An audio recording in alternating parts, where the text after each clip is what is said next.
Hi, my name is Caleb Foltz, and this is my conference presentation in regard to the analytical study on the collective memory of Auschwitz and why it overshadows the Holocaust by bullets. Since the Soviet liberation of Auschwitz in 1945, the camp has had an overwhelming presence as an icon of the Holocaust. The collective memory surrounding Auschwitz has overshadowed other equally or more significant events of the Holocaust, such as the Holocaust by bullets. While Auschwitz serves as a physical symbol of the Holocaust, with thousands of survivors who provided first-hand accounts of the atrocities that occurred there, the Holocaust by bullets transpired over a sprawling territory with very few surviving witnesses, making it challenging to commemorate its victims compared to Auschwitz. In many ways, it is easier to denounce the evil that occurred at a single location at the hands of Nazis than to accept the reality of the mass brutality that occurred over a large region, perpetrated by not only the Nazis, but at times by indifferent and cooperative civilians.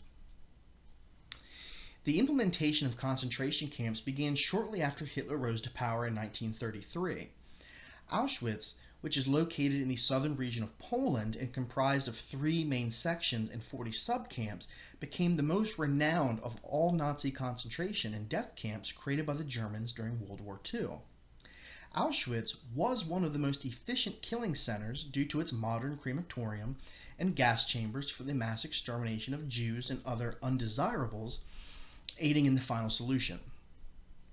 During the pinnacle of operations, Auschwitz was able to hold 140,000 prisoners and execute over 4,000 to 6,000 individuals each day, resulting in the annihilation of 1.1 million people, consisting of approximately 1 million Jews. On January 27, 1945, the Soviet Red Army's 100th Infantry Division liberated the camp. However, before the Soviets' arrival, 56,000 prisoners were forcibly evacuated by the SS and through death marches were dispersed among the remaining camps, leaving behind roughly 7,500 victims who were either too weak or sick to prove beneficial to the crumbling Third Reich. Soviet liberators found the camp and survivors a hindrance to their efforts to gain substantial reparations from the Germans post-war. Stalin saw his claim of victimhood challenged by those who suffered at these camps. And when the Extraordinary State Committee came to document the war crimes perpetrated at Auschwitz, the reports made no mention of Jews.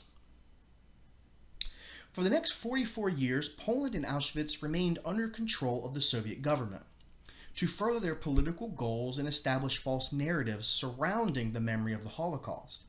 However, the truth could not stay hidden, as Jews had been murdered by the millions in concentration camps. The foundations that led to the Holocaust by bullets began with 2 specific military orders given before the launch of the German invasion of the Soviet Union. The first was the Guidelines for the Conduct of the Troops in Russia order on May 19, 1941, which outlined the behavior of German forces and classified civilians as a part of the opposition. The second was the Commissar Order, put into effect on June 6, 1941, which authorized soldiers to execute those deemed political leaders, intellectuals, and Jews. When Operation Barbarossa came to fruition on June 22, 1941, these policies built on brutality and terror were already sanctioned, allowing systematic mass murder to thrive throughout the East. Special operation killing units, known as the Einsatzgruppen, along with local police units, German SS, Romanian military, and Volksdeutsche volunteers, formed 4 separate divisions to carry out the majority of the exterminations. These units followed behind the frontline Wehrmacht troops in their battle against the Red Army forces and thoroughly searched each village for those that they deemed as undesirable. As a result, by the time plans were established at the Wannsee Conference for the implementation of extermination camps in 1942, it is estimated that over 500,000 Jews had already been murdered within the occupied areas of the Soviet Union. These murders throughout the East were committed without industrialized killing centers, like those later utilized at Auschwitz, Sobibor, Treblinka, Majenk, or Belzec. Jews were executed in vague locations, outside of villages, towns, forests, and valleys, where they were stripped of their dignity and valuables and shot within point-blank range in front of their non-Jewish neighbors and friends. Then buried within mass graves with the hope that these victims would be hidden from the world and their legacy would fall into obscurity. Unlike Auschwitz, the Holocaust by bullets offers no iconic imagery surrounding the Holocaust, no gas chambers, crematoriums, or chimneys, and no elaborately designed camps built for the purpose of mass murder. In contrast, the Holocaust by bullets was conducted across large territories that held no identifiable markers, such as the Babi Yar Ravine, the pits of Ponar, the Blagojevchina Forest, the Trossardins area, and the countless victims that were brutally killed utilizing mobile gas vans. By 1943, it is estimated that close to 1.5 million Jews were killed during the Holocaust by bullets, approximately 500,000 more than what occurred at Auschwitz, with only the use of bullets and rudimentary gas vans. To further conceal the executions performed by the Einsatzgruppen, Operation 1005 or 1005 was utilized from 1942 to 1944. This secret operation, led by SS Paul Blobel, set out to destroy the remains of those murdered by the Germans during the Holocaust by bullets, primarily the bodies of any Jews. Operation 1005 or 1005 systematically followed the route of the Einsatzgruppen, exhumed the remains from mass graves, and cremated the bodies utilizing pyre-type structures that proved to be rapid and highly efficient. The rural locations in which the Holocaust by bullets occurred, coupled with the fact that great care was taken to conceal any trace of the victims, contributed to its obscurity in the memory of the Holocaust compared to that of Auschwitz. In 1947, legislation was passed that transformed the former extermination camp into the Auschwitz-Birkenau State Museum. Since that time, Auschwitz has taken precedence over many significant events of the Holocaust for several reasons. First, because the physical location consists of a museum and not just the remnants of the camp. Tourists are provided with a brick-and-mortar location that they can both physically visit and psychologically associate with, thereby giving a true sense of reality to the atrocities that occurred within its walls. The exhibits, which are powerful, evoke empathy from the viewer, provide historical evidence that humanizes the amount of loss that occurred.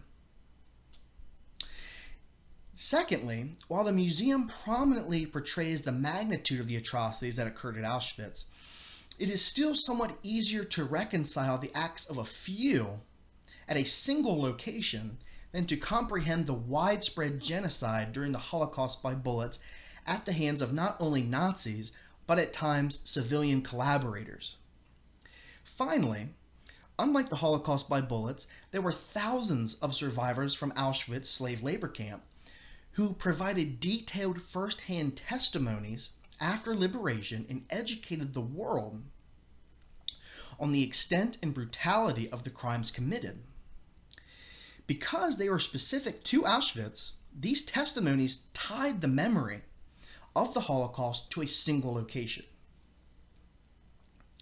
Auschwitz has unintentionally overshadowed other equally or more significant events of the Holocaust, such as the Holocaust by bullets. It has become the emblematic icon within the collective memory surrounding the Holocaust and the final solution. Since its liberation in 1945, Auschwitz has overwhelmingly been associated with the Holocaust, while the Holocaust by bullets has faded into obscurity.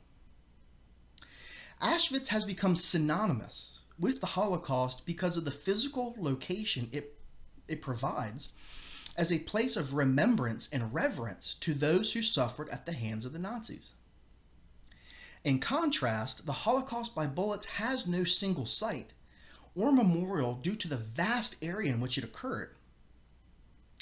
In addition, the artifacts displayed at the Auschwitz Museum humanize the victims in a way that aids in the continuation of their memory.